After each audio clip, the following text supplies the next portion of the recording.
Hi, and welcome to Cat Chat. We've been talking food the last couple of episodes, and we aren't done yet, but we're going to take a break this week to talk about a very important topic: saving cat lives. The Humane Society estimates that animal shelters take in 6 to 8 million dogs and cats each year, and that approximately 3 to 4 million of them are euthanized, the majority of those being cats. The numbers are staggering.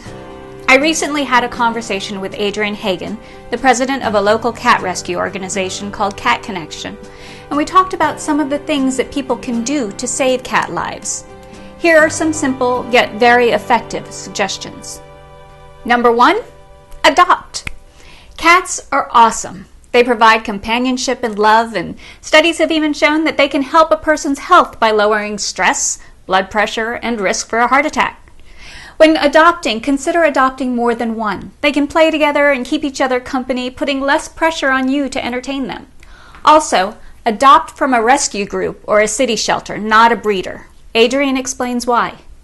Do not give breeders any business to keep breeding animals and others die. If your heart is set on a purebred, the shelters have them. If you pursue those outlying shelters, you don't find them here, you will find purebreds. They're everywhere. Number 2, spay and neuter.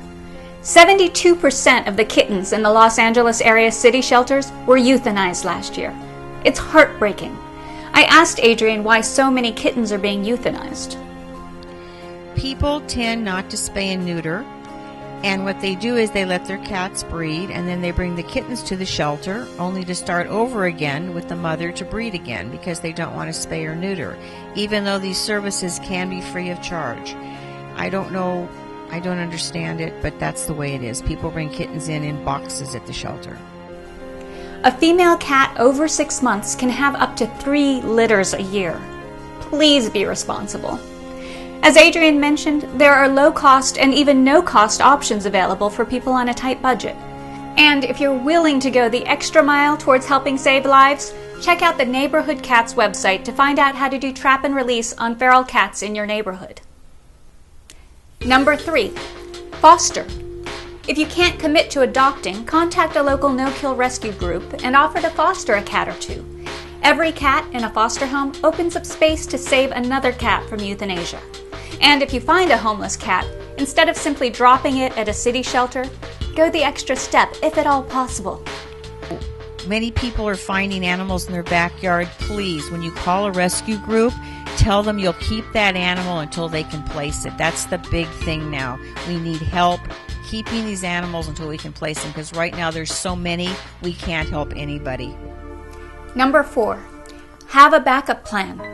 Pets are like children, and adoption is a commitment for the life of your cat.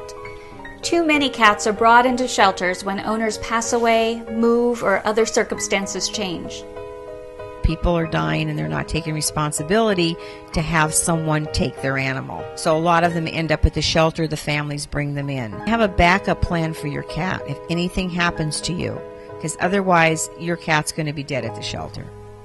Number 5, donate. Donate your time and or money. Rescue groups rely on volunteers and donations. The more money they have for supplies and medical assistance, the more cats they can save. And the more people they have helping out, the more cats they can save.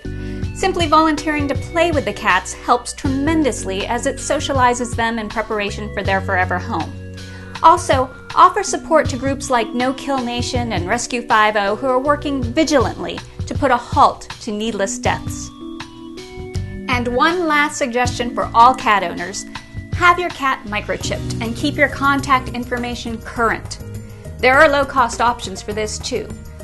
Only about 2% of cats in shelters get reunited with their owners. Even if your cat is strictly an indoor cat, which is also strongly recommended, things happen and they could get out one day. A microchip with your current contact info registered can reunite you with your kitty if something happens. Let's do what we can to drive the euthanasia numbers down. Make a commitment right now to do at least one of the things on this list and post a comment letting everyone know what you are doing to help save cat lives. Speaking of saving cat lives, make sure you click to check out our Cat of the Week and share these videos with everyone you know. Finding this one a home will open up a spot to rescue another kitty from death row. That's all for now. I'll see you next week on Cat Chat.